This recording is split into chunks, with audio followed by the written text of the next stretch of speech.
welcome everyone to the Revenue Insights podcast. This week, we're joined by Jason Reichl, the CRO of TrustLayer. He's also an advisor at Breadcrumbs and also one of the co-founders of Go Nimbly as well. So Jason has had a glittering career from marketing to product to RevOps and is now a CRO. So Jason, welcome to the show.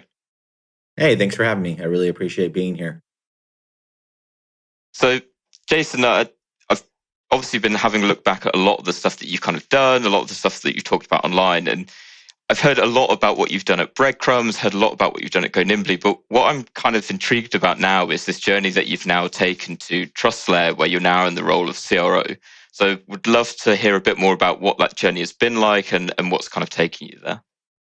So I started my career, and you mentioned this, and as a product person in SaaS companies, right? And that's really where I think that I developed a lot of my RevOps principles is by being a product manager. So I brought a lot of the principles of building a product over into revenue operations. And when I started popularizing revenue operations, that was a key component, which is things like roadmap and things like prioritization, things that I saw my sales ops teams not doing or marketing ops teams not doing. And thus everyone was kind of like scattered all around, right?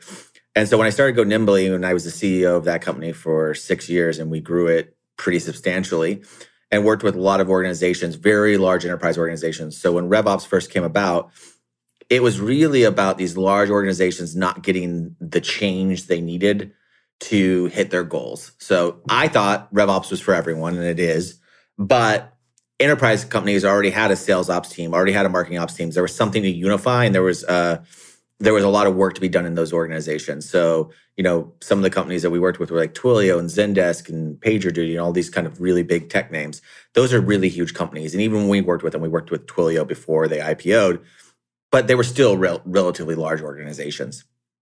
And so it was about influencing them methodology-wise, giving them insights to kind of move the needle. Not all of them in one day became revenue operations companies, right?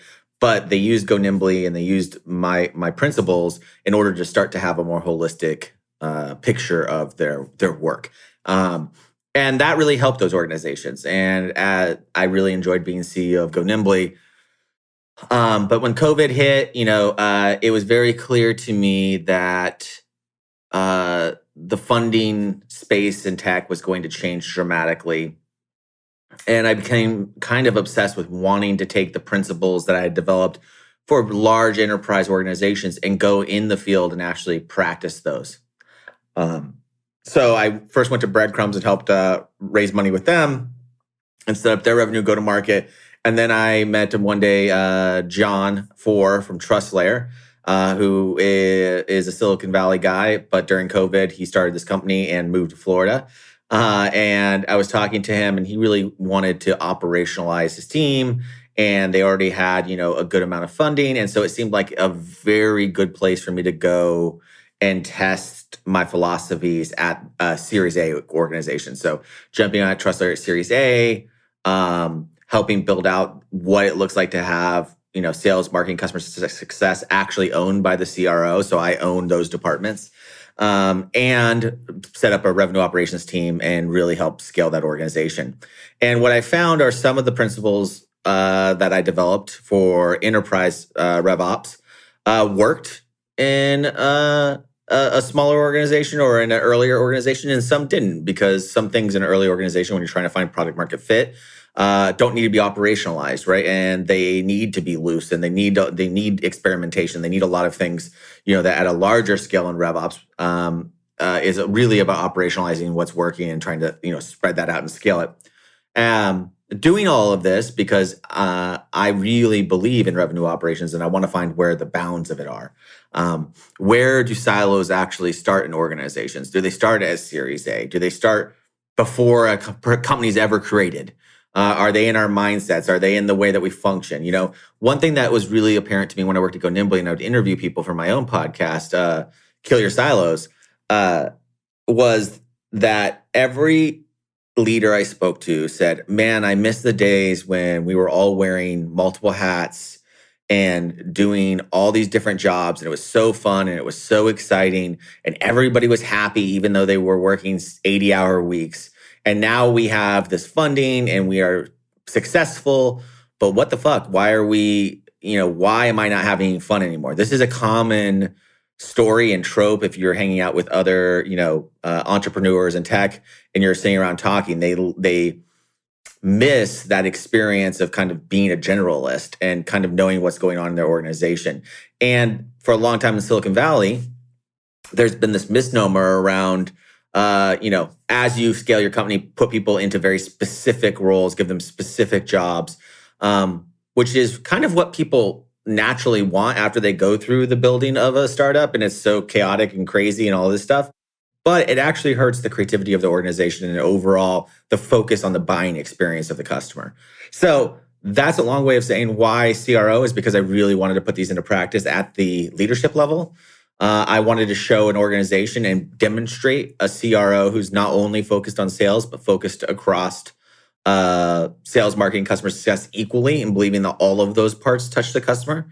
And I wanted to understand about where silos show up. So those are the three reasons why I decided to take a CRO job at an organization. So do you think that the kind of future career trajectory for RevOps professionals is towards the point of becoming a CRO? Is that why you're kind of trying to prove it? I don't think so. I don't think that's where it has to go. Like all disciplines, RevOps is becoming this very large thing with lots of meaning to it. You can have technical RevOps people. You could have more business savvy RevOps people. You could have analytical, people joining RevOps now. You have all sorts of different, what I call core talents joining. I really believe that people should be, I don't know if you know what Indio is, but it's a think tank, and they believe in the T-shaped person. I really believe in an E-shaped person, which is that most people come to me with one skill developed, and then we try to find the other two skills that are going to make them an E-shaped person, make them more of a generalist. But even when you're more of a generalist and you start to expand, you realize that that might not lead to the desire to be an executive, right? That being said, I do think it's important that CROs today really focus on elevating RevOps or operations within their go-to-market team to the same caliber as their sales team or their marketing team. So I do think it's an imperative thing that CROs today, regardless if people they come from RevOps or not, elevate that department into its own function and treat it like it's its own function and not a support service or an auxiliary service for its go-to-market functions. So that's something that I really believe in. I think that, more people coming from RevOps into leadership roles would help that. But it's not necessarily the only way to get there. So I think that you were going to see, VP of revenue operations. I think you're going to see, RevOps analyst, RevOps insights person, all the core skills. The 4 skills of RevOps are insights, tools, enablement, and tools, strategy, enablement, and insights, right? Those are the 4 pillars of revenue operations. So I think you'll find people kind of gravitating to, 1 or 2 of those and staying in that career. And that's good because I think that my big lesson learned from going from working with large enterprises to, running a smaller team. Right now, my team is about 35 people. Is just that, you need different skills for different parts of the journey from A to B to C to, hopefully IPO or selling your organization or more tech companies are now becoming companies that want to stay around and be their own thing for an extended amount of time. So I think that we're seeing sort of a maturing of the RevOps space. So I don't think that this is the natural trajectory. If you asked me this question 2 years ago, I'd probably be like, yeah, the more people that can come up through revenue operations. Because when I was a product person, I saw firsthand that the person that knew the most about any organization they worked on was a quote unquote RevOps person, the sales ops person, the marketing ops person, whatever that was. And usually some kind of middle operations person that just went from meeting to meeting. You're like, that person's in every meeting every day. Why? And they're like, because they know everything about how the business is run. So I do think that you'll see more leadership spring up from there. I think the problem with most RevOps people and why they don't get into leadership is because most revenue operators that I know, they have a fascination with the craft of solving the problem, right? That's kind of what got them into that space. And so it's very different when your job becomes kind of identifying the problems but not solving the problems at all. And I have found that, just like developers, there are some personalities who want to take that next step and go into the theoretical problem space area, and there's those people who really enjoy solving the problems and feeling like the work is done. I'll tell you, as far as I'm pretty senior in my career, but about a month ago, I was doing data deduplication and cleaning up of our core, our customer, our CRM, and all the other tools we have. And after I built all those routines and ran them and saw that number go down, I felt a lot of satisfaction. So that was, that's something that you don't get all the time when you're a CRO of a company. You don't get to feel that feeling of like satisfaction that you did something and then it got done. So I think I don't think it has to be for everyone. I really want to stress that I think there needs to be some lifers in the revenue operations space who want to be the head of revenue operations and are not vying for the role of CRO. Me, myself, is just my background is to want to lead and inspire people. And so it's always led me to more executive or leadership roles in organizations. Because I feel like there is the operators who want to solve problems, but the leaders of sales and marketing and customer success, they need to be trained just like everyone else for this new paradigm that's happening. And I feel a personal responsibility to help those people make that transition. Amazing. And so I'm quite intrigued by the E shape that you kind of talked about in terms of like what would you say are those characteristics that ideally like people would have? You mentioned like the type of operators, and I guess now that RevOps has probably come into fruition a lot more, particularly over the past kind of 12 to 24 months, what kind of like personalities and characteristics are you kind of seeing? Well, so usually you have, so it kind of goes down the line, sales ops, marketing ops, those people come to you with some kind of baggage of their previous career. So I've taken a lot, running Go Nimbly, I've taken a lot of people who were sales ops people who were frustrated by being sales ops people because they were tired of doing the same work as marketing ops or not doing different work that never really aligned and never fixed the problem. They're coming to us and saying, hey, I would like to be a RevOps person because I want a holistic point of view on this. And I still stress that being a generalist is pretty much the strongest thing that you can do for your career. When you're a specialist, it's easiest to get your first job. So if you go to college, you become a specialist and you go into a field because you've proven it. But relatively soon, you'll realize that if you just go that route, it's going to be very hard for you to have upward mobility and be ambitious in the tech world. So I tend to find people who have one really deep skill. And again, going back to those things, so strategy. So you'll find people who have, branding backgrounds or strategy backgrounds. And my personal thing is, I love advertising. And so I come from a marketing background. And, that will be what they come in with. And then in that marketing background, it will be, are they really strong in brand and understand voice and messaging, or are they really strong in conversion tactics?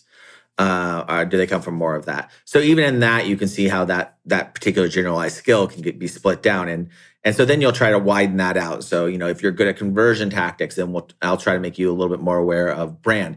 And then the other two, I tell everyone, you need to have one core skill in strategy. What are you really good at in strategy? What are you really good at? What tools are you really good at? What tech stack do you really know really well?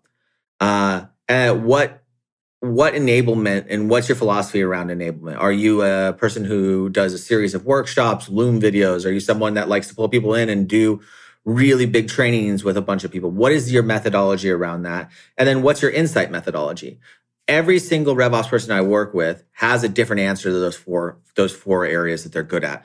But if they can be good at some skill within that, it makes them very dynamic, and it makes me be able to put them in a strategy position or throw them at a tech problem or have them train people, or talk to executives in a board meeting because they actually understand the data that they're driving, or go talk to the head of sales because the head of sales is asking for something. But what we really need to understand is do a rep ride and see what the actual problem is, because most of the time, and this is the thing I talk about a lot, is people have this intuition of what the problem is. And sometimes they're right, but they might not be going deep enough to actually solve the core problem, right? And so I am very big about intentionality. And intentionality happens at the furthest reaches of an organization. It's when you can pull yourself back and look at something more holistically. So in an organization, what happens at first is everyone is just kind of driven by their own perception of what's happening. So, they walk into a room and say, hey, something's not working in this process. Can we fix it? And someone else says, yeah. And that's how that works. The second one is you hire people like Jason Reichl who have a lot of experience, and then you do everything they say. That's experiential, right? And that's pretty good. And that's where most companies stop, is they hire experienced people and then they just become sort of carbon copies or however it works of the previous companies they worked at. So, if you see a bunch of people from Salesforce working at a new company, they're going to kind of operate like Salesforce does, right? And so that's what happens when you get to the experience. And then the last one is actually the most hard to get to, and I think the best organizations do that, which is customer focus. What things are actually affecting the customer buying experience? Then are those problems, right, the ones that are affecting the customers, do they match up with your experience? And do they match up with the field level requests that are happening? Because those are kind of the domino effects you're looking for in revenue operations. And so when you're talking to people who are very generalized, you need to understand how far can they go outside of that? Can they have their own intuition? Do they have experience? Are they willing to listen to, the data and the gaps that the customers are presenting through their buying experience, either through a subjective way, like interviewing people, or in a less subjective way, like looking at data, right? But ultimately, those are kind of the steps in an organization that people need to get to. Amazing. Let's change it up a gear. So I'm quite interested. I've seen a lot on your LinkedIn. You're talking about #silo no more. Yep. So tell us a little more about, I guess, the movement that you're pushing. Is that fair to say? Yeah, that's the movement I'm pushing, I think. Fair. So the whole silo syndrome thing is not something I coined. It's this thing that's been around since the 80s. And it was this guy who was driving around, and he was tasked with making all these different satellite offices of Goodyear tires in America function properly, Phil Einzer. And he stopped in Iowa, put his head on his steering wheel, and was like, "What? Why don't they want to do this? Everyone says that they're unique, they're special, yet all of them are not, not all of our satellite offices are successful. So when you go there, the answer is there's nothing wrong, but they're not performing the same across the board. So there is something wrong, but I can't make any headway there." And he was banging his head against the wheel, looked up, and he was in front of some grain silos. And he was like, oh, everyone's in their own silo. Like, everyone's doing their own job, which is a remnant of, the Industrial Revolution, when people were on a factory line. And so people needed to do their specific job and then hand it off to someone else. And that's how businesses were built for 100 plus years. And he was very clear that, it's very natural for us to want to process that way, because we want to be, you've heard of like mastery, right? We want mastery. We want autonomy. So if you silo yourself off, you can have all of those things because it's just your space, your work. You hand it off, and then problem solved, right? But in reality, businesses became more complex as technology was introduced. As when we no longer had the regional market, and Goodyear Tire was suffering because they had the same office in all these different places, but they operated differently. But you extract that out and you go, okay, what's changed in B2B business, and not only in technology but B2B, which is the minute that the phone was invented and the yellow pages were invented. What happened when those kind of technologies began to happen is you no longer had to be in the geographic region. We started to learn about segmentation. So if I was a company selling wood, I wouldn't just call every single person. I would call people who built things out of wood, right? In different regions. That was different, right? And that started to push us into segmentation. That pushed us into sort of the age of personalization. As stupid as it is, picking up the phone and knowing that you're a carpenter when I call you is personalization, right? So all of these things kind of coalesced.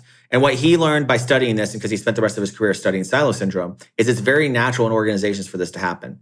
And there's 3 or 4 key kind of indicators, but the one that's really prevalent to me in tech is the degree of change of the organization. So the faster your organization grows, the more siloed it will become. And so when I started Go Nimbly, that was the reason why, not because I believe RevOps is just a tech company thing. RevOps is for every company. I've talked all over the country to organizations who I would never want to be the RevOps head of, but they are in industries across the gamut. But in tech, what was interesting is every 6 months that company was a different company. They had to grow 3 or 4x every year in order to meet, the demands of their boards. So that means that there's a lot of siloing happening in tech, right? And these hollowed halls of innovation are the Ford factory line, right? And that's how people work. And yet these people think they are cutting edge because what they're building is cutting edge, but the operation processes that they're doing are not cutting edge at all. And in fact, they probably hold back the organization. I find that in technology, and this might be controversial to say, I don't really care, really bad at running businesses, really, really terrible at building solid businesses because of the marathon nature of a startup. So it doesn't feel like it's a luxury most startups have, not because they don't want things to operate well or not because they don't care about their customers, but because of the nature of it, it feels like you can never get your act together, that you can never, cross your T's and dot your I's. That's not true. Like I have firsthand said that you can be in a large growing tech organization and have it feel much more stable and intentional in the choices it makes than the chaotic growth would make it seem. But with no methodology in place, what happens is people naturally silo, right? That just is what people do. It gives them a sense of feeling like they have job security because, you need that. People need security. And so that's what Silo No More is about, is because actually what I found through doing a lot of work in this space is companies that de-silo and work on de-siloing and put methodologies like RevOps in place, which is a method to de-silo your teams. What ends up happening is that you get more dollars out of each customer because the customer doesn't use their goodwill in the buying process. And thus they're willing to take you to another department, buy more licenses, sign a multi-year agreement. These are all the things that people should look for successful implementations of revenue operations, right? Are these things happening? Is our LTV changing? Is our contract length duration changing? Now, people will say, well, that's because we have good salespeople. It's not. It's because as you solve those core gaps in the buying experience, the customer will reward you with more dollars for every yes. I don't think revenue operations is about higher converting tactics. I think revenue operations is about getting more revenue off each person that is buying your product. And so that's the key thing that I drive. And that shows when you de-silo, even when you just de-silo the team, when you take all of the operational people that are in these individual silos, you have no methodologies. You put them on the same team. You have them going to the same meeting, prioritizing off the same list.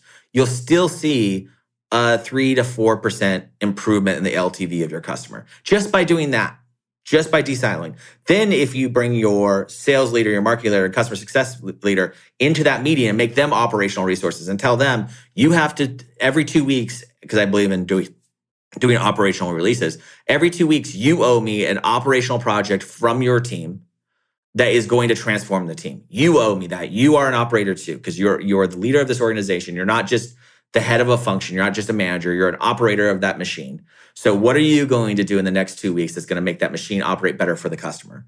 This is the question that I ask my team every Friday when I have everyone on it from all the different department heads, and they add something to the roadmap. They work on that over the release cycle. Sometimes they have to work sooner because sometimes things take longer than 2 weeks. But ultimately, it's getting people into that habit of we're going to improve this machine, and then I'm going to share that out. And doing that even in a group setting will change your organization. So these methodologies don't have to be so robust. They can be as small as creating a joint meeting that has purpose, that has guide wires on it. I really believe in the action meeting format, and that's how I drive my teams. And so there's all these frameworks. Like the coolest thing about what we do in revenue operations, in my opinion, or even running a business, is you don't have to reinvent the wheel. All these frameworks are just out there for free.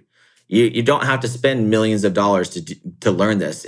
You can teach yourself everything by being very intentional about what the problem is, what framework am I going to use, because that framework becomes the leverage. I think in most organizations, one of the reasons that people silo is because it becomes Jason has the knowledge. Or Teddy has the knowledge, or Sarah is, the head of development. She was the only one here that did that when we were here. So you have to go to her forever. And that person never goes, hey, if I put a framework in place, or I document this, or I do even something as silly as like a 5-minute Loom video, I no longer own this, and I'm putting it back out there for the team to iterate on top of and to grow from. So that's what Silo No More means to me. It's a methodology and mindset around creating valid North Stars for the team to focus on. I believe in multiple North Stars, not at once, but one per quarter, because organizations, especially in tech, are changing so rapidly. But that's kind of what Silo No More is, and it's giving people also the idea that it doesn't have to be this way. One of the hardest things when I started talking about revenue operations 6 years ago was to convince people that it didn't have to be the way that it is. And you would hear people nodding their head when I say, well, you don't really know what anyone on your team is doing. There's no way to validate that you even have a good operations team, right? Sales ops, how many tickets did you get done? Like, are they good or are they bad? I have no idea. CEOs were frustrated by this, right? And now you can look at your team and go, okay, we have the same amount of resources, but we're closing more business than ever before. So that's because of the operators on the team, right? And even if you have sales reps who are maturing or a marketing team that's maturing, a lot of that is because of the processes put in place behind the scenes that the operators are enabling. And it's just looking at that holistically.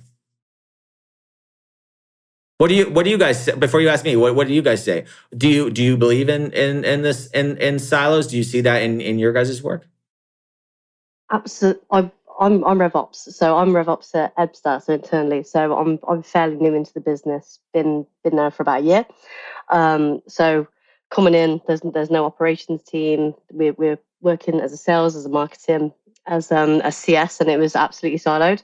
So it's almost like you have to kind of go around the business and almost consult and understand, right, okay, where are the problems? Where do you start first? And obviously, looking at the bow, you kind of, right, we'll start here. We need pipeline. Let's go from there. And I think a big part of is understanding, okay, how does that impact that? Making sure that I'm working with leads to operationalize as much as possible from a marketing point of view. And I think one of the things that you mentioned around go to market is probably the biggest thing that it is that you're going to do to align teams all together. So around ABM and all that sort of stuff. And we're kind of at the helm of doing that right now. And I think for me, it was understanding what are the biggest indicators to where you're siloed. And I think, like you say, where you have this one point of contact that has so much insight into the business, I think one of the biggest things is actually getting that information out and documented and, right, okay, that's yours now. You can go own and govern that. And then we'll keep optimizing from there. But yeah, I think for me, I think one of the biggest learnings that I had is that RevOps isn't necessarily the way that you operate, but it's just a lens to kind of look through. Yes. Ultimately, business models, frameworks, they're always going to be wrong, but you need to just find the right one, or at least rip up a couple of them and kind of stick them together that are going to be the right for you and your business. So I think learning a little bit more about kind of how you prioritize and the 3 VCs was absolutely amazing to read about. Yeah, absolutely loved it, because I think ultimately you're looking for, okay, I'll put £1 in here and I get £10 out there, and I keep expanding it. And I think what would be really interesting to learn a little bit more about is how you apply. There's a lot of experience of being able to apply the volume, the metrics, the conversions to a sales operations unit, because, well, we've been there, we've done it, we've had predictable revenue for what seems like forever now, and we're at this kind of new stage to where you're looking at that lens throughout the whole business. Do you apply that same methodology to customer success, for instance? I do. And kind of, I suppose, where would you start in going, right, okay, this is what it is that we're looking at, rather than kind of not as the older KPIs and metrics like churn normally that are so important, but realistically they're not. I mean, churn and CAC are important. This is something I want to clarify because it happens a lot. Operations, like COO, business operations for a SaaS company is critical. CAC, all of these things are business metrics. They have no bearing whatsoever if you're running a good revenue operations team, right? And so the reason I invented 3VC is because you needed something that you could measure the operations team on, right? And not the business on. You know, if you have a great product, you could have a shitty go-to-market team and your CAC can be low. Yeah. You know, or you can have a great sales and marketing team, but your cost of acquisition is really high because you're in some kind of niche market, and that's not a decision the operations team's doing, and it's not anything they can really control. So it just didn't seem like the right metrics to use for that team. So that's why 3VC. My fascination comes from the idea that everything is a funnel. So I believe in the bow tie, right? I use the 5A methodology from aware to advocate, but each of those are its own functional life cycle. And I do really believe we will see a unification of go-to-market funnel technology in the next 5 years, where when you get to the sales process, that funnel is measured independently in your opportunity in Salesforce or HubSpot, whatever you're using. But I believe you will see the same thing for marketing, from not aware to shadow intent to conversion of an MQL, and you'll be able to see that life cycle, and then you'll be able to zoom even one click out, and that's what Breadcrumbs is really trying to do, or attempting to do, is to look at the individual. And this is the thing I believe in most in the technology space. If I was investing in operational technology, I would invest in technology that looks at a person before they look at the account, and looks at the person's life cycle, right? And I think that's going to be the future of all go-to-market, is individuals. You're seeing things like Zoom Info as a tool, where they track individuals from all the different jobs they have. So the meta layer, we're getting away from the era of database, right? So the reason that Salesforce exists like it exists is because it's built on Oracle. And so you need a master account. So then under those accounts, you put people. In reality, that paradigm needs to completely switch, which is people work at companies, not companies. And if you want to win a company, you have to win a person first, right? And so I think we're going to see that whole thing change. That's one big bet I have in the technology space, and in where I think investing will eventually go. And the second one is in what I think is something that I've been telling people the whole time about revenue operations, is this is just like the marketing revolution. So marketers used to have this bullshit where they were said, like, we don't know what part of it's working, so we're just going to keep spending the money on it. And then marketing got very sophisticated. You had attribution and all of these things. And now CMOs have huge budgets to spend on technology and other things like that. The same thing is happening for revenue operations. So attribution is starting to happen.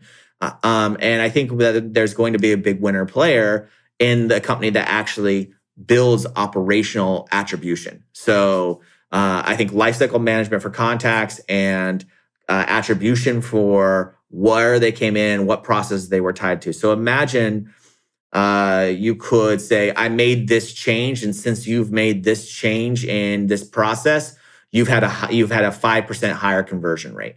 Now that might be correlation, it might not be causation, but as an organization, that's the same thing about attribution in general. It's not causation, it's correlation, right? And that made marketing more sophisticated, just like I think that will make operations more sophisticated. So those are the two big bets that I have, that I think this industry and the space that we're all in are really going to drive. Right now, revenue insights or revenue intelligence software is still about measuring your resources externally. What did they do with the customer? Like I get so pissed off when I see companies like Clary and all these tools saying that they are RevOps tools, when really all they are is forecasting tools. Now, revenue operators manage them. Revenue operators look at them. They're important, but they are not built for the revenue operator. So I think you're going to see a whole slew of technology targeted and built for the operator of these businesses, because they have a lot of things to prioritize, things from like road mapping software, all of this kind of stuff. So that's my big bet. And I think that's going to be what really solidifies the methodology. For now, though, I also think so. RevOps is a series of methodologies and lenses, as you said. I really believe that. And then RevOps is also a function, right? I don't care if we lose the RevOps function, and people are called operators, sales ops, or whatever the fuck they're called. I don't care. What I think is important is that we don't lose the methodology. We don't lose the idea of looking at things holistically, that we don't lose the ideas of looking at the buying experience. We don't lose the idea that it's person-centric.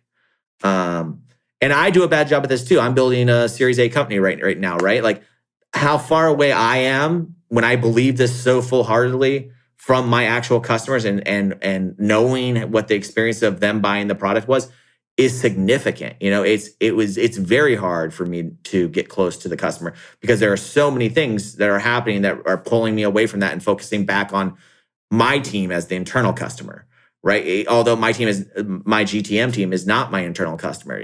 We are working on behalf of the contact. And so that is going to be the next big thing that, from where I sit every day and where, the things that make me think about, well, I need a framework or a methodology for this, is like, I need to figure out how can a revenue operations team actually get closer to the customer? Where are those injection points? How can we get interviews happening? How can we get feedback loops? How can we understand what that looks like? And then how can we attribute what caused those behaviors? This is kind of the newest framework that I'm working on. And then the secondary thing I think that is important that's happening in RevOps right now is more accountability frameworks for individuals. So measuring SDRs on something more than just booked meetings, measuring AEs more than just on commissions. Because again, certain resources could hit commissions, but be terrible at their job as a holistic resource. And so we need to get away from these single-minded metrics that make people fail or be successful based on one idea of what their core attribute is. And so I'm also working on those kind of activity frameworks, because I think that's what people need. I think people need frameworks. There's this whole book about how if you work with a team, and I've worked with plenty of people who are very ego-driven, who deserve to have their ego. By the way, they're very amazing people.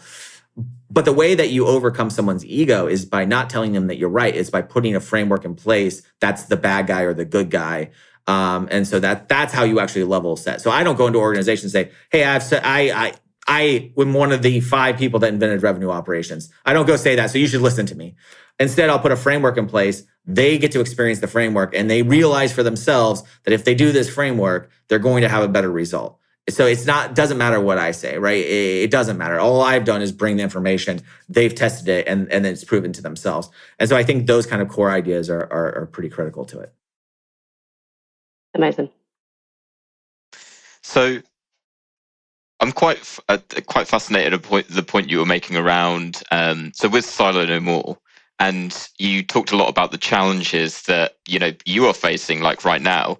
And I guess for the listeners kind of listening back to this, it's like, okay, say you've got a RevOps manager or even someone from like sales looking at it going, yeah, I hear that. Like I'm stuck in a silo right now and it sucks. So what steps can they take at that point to start breaking out of that silo? What is kind of the first step that they need to take to really start getting change in their organization? The number one thing that at Go Nimbly we call it the Silo No More workshop. But the number one thing that I would say teams need to do, if you're internal and you don't have the budget to go consultant, or you don't think you need that, pull everyone together and have a meeting. And in that meeting, have a conversation about, tell everyone, bring your top 5 priorities. In that meeting, say what the priority is, what you hope it does for the business, and how big of an effort and lift do you think it is. What you'll find is that sales, marketing, customer success, even RevOps, if you bring them in and allow them to do this process, or operations or sales ops or whatever you have, you'll find that by item 2 or 3, they have the same items on the list. But those 2 or 3 items, the thing that was 2 or 3 down, would never have been prioritized because it's not the most important thing for sales. It's not the most important thing for marketing. It's not the most important thing for CS. But if you tackle those problems, because that is actually the most important thing for the organization, because it's going to have a domino effect, then by doing the 3rd thing on the list that everyone had on their list, it will impact the 1st thing and the 2nd thing on the list for the sales team or for the marketing team or whatever. And then that effort, because they put an effort next to it, right? So if they say it's a medium effort, in a month when you come back together and do another one of these kind of prioritization conversations, you'll see that the effort on number 1 has moved down a notch. It's become more in focus. So I often use effort, how hard something, like nothing we do is hard.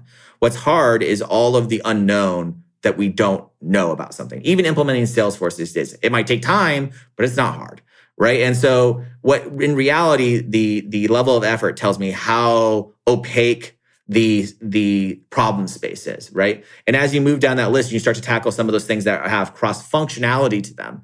What ends up happening is the other priorities become more clear to everyone else, and the effort becomes more clear. So that's the first thing I would say you do. Just get people in a room, have them do that exercise. It's very eye-opening.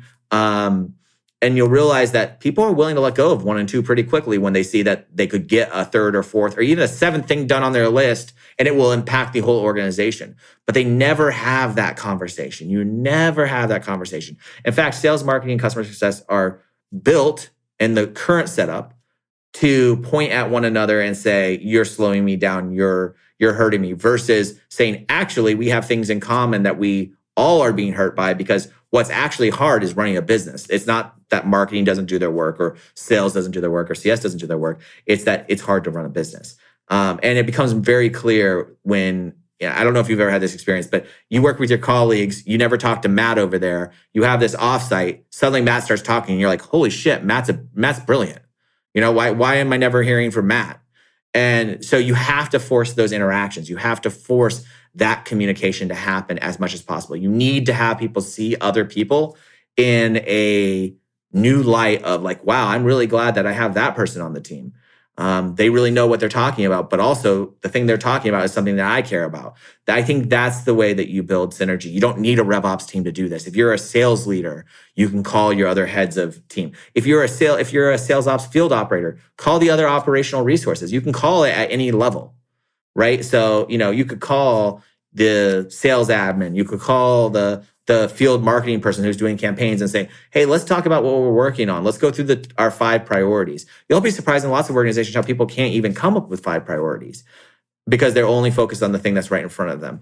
All of this stuff is eye-opening. So I think the first thing you need to do is like put a lens on it, put focus onto the fact that people are not actually intentional, because people are shamed by that. One of my favorite sayings is the most organized person in the room wins.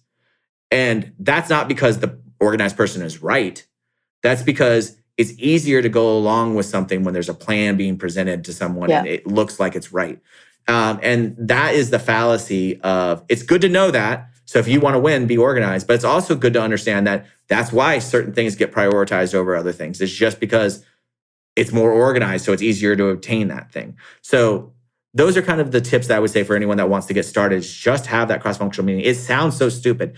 I used to teach people in consulting who would come to me from Ivy League schools, and I would do this thing called base jumping training. And it was to teach them how to Google something that they didn't know and build a baseline understanding of that topic. And then from that point forward, that was their understanding. And everything they came across in the world for that understanding of how things work would be a durability test. So you wouldn't go and lose your confidence or say you don't know, because you know something. You have this baseline knowledge. But if what's being presented to you rips a hole in that, then you know you need to extend your knowledge and build the net. But so many people will spend so much time researching so they know something versus doing when they probably already can handle 80% of what's happening or what they might need to know from much sooner, right? And so this is kind of, there's all of these methods to teach people to unsilo and become comfortable with the idea that you're not always going to get what you need. You're not always the number one person in the conversation. And 2, that there are more things happening in a business besides just you. So that's 2. So there's 1 and 2. And then 3, as an organization, as a team, other people are relieving your pain if you just look for it.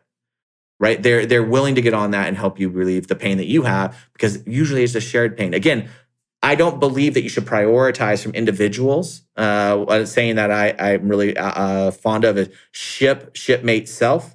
It's an old Navy term here in America. I'm not patriotic or anything. I don't really care about the Navy. But what I like about that, and when someone hears that for the first time from me, they think I'm saying, Jason Reichl saying, put the company first. No. Anything that you do for a company should be good for the company, good for your shipmates, and good for yourself. And if you have an idea that's just good for yourself or just good for your teammates, guess what? That's not a good idea. You still need to figure out, how is it good for the company? How is it good for me? How is it good for... If you do that, you can be selfish and actually change the organization. So that's another quick way of, just moving yourself directly into what I think the RevOps mindset is, which is, as Jason Reichl, I have all of these varied interests. I have all this stuff I want to do, but is it good for my shipmates? Is it good for my ship? And if it's not, then it's just a Jason Reichl problem. And it's not something that I should really be pushing for the organization. And you'll see different people in different elements, like a CS leader that's pushing all this change for the CS team because the CS job is hard. Well, that's not good why is that good for the company, and why is that good for the leader? Right? And it can't be because people are complaining at me. Right? So there's all these kind of like very simple techniques, and it's something that I want to share more with, because I think it's incremental. I don't think that you have to have this big push. I don't think that you have to go through a transformational RevOps change. Like, naming stuff is important. So when I first started doing this and trying to advocate and be evangelist for RevOps, I would try to name things as much as possible because naming is a powerful thing. Now I'm to the stage, because this is a real thing where people understand it, which is it doesn't actually matter what you call it. It just matters that you are being highly intentional and you're finding the frameworks and the solutions that remove that silo as quickly as possible. That would be my advice to everyone. You can obviously follow me on social media or follow you guys. I'm sure you guys are posting amazing stuff. But like ultimately, if you're listening to this, it's just being intentional about what you're doing, using a framework consistently. It will change everything. Right? It will change how people perceive you. It will change what the work gets done. It will change your customers. It will change your business. It will change how stressed you feel. It's an amazingly freeing experience. And I'm very grateful to have been part of this. I know we have to go, but I grew up in the punk rock community playing in bands. And the best thing about being in the punk rock community is that everybody kind of supports one another. It's a supportive community of people. And you would think that the punk rock guy who's in punk rock bands wouldn't be a CRO of a tech company, but I feel like I'm doing the same work that I did being in bands in the RevOps space. I'm trying to teach people you're better as a unit than you are as an individual. You are better at knowing what kind of music you want to make versus just playing whatever random kind of music you want to play. It's just all of these things make it easier to digest and easier to sort of come together as a community. And so that is a lot of where like the drive to want to make people collaborate more successfully comes from. You literally took the question out of my mouth actually regarding like your punk rock background. So that's perfect. Thank you, Jason. Yeah. Let's move to wrap up. It's been absolutely fantastic to have you on, and great to get your insight as well. You touched on following you on LinkedIn. Here's your opportunity to kind of give a shout out where the people can kind of follow you and learn more about your journey. Yeah, LinkedIn is my favorite network because I think you're allowed to slack off and be on there while you're at work. So you can follow me on LinkedIn at Better Jason. Follow me there because I have some interesting projects coming out in the next couple of weeks that I'm really excited about.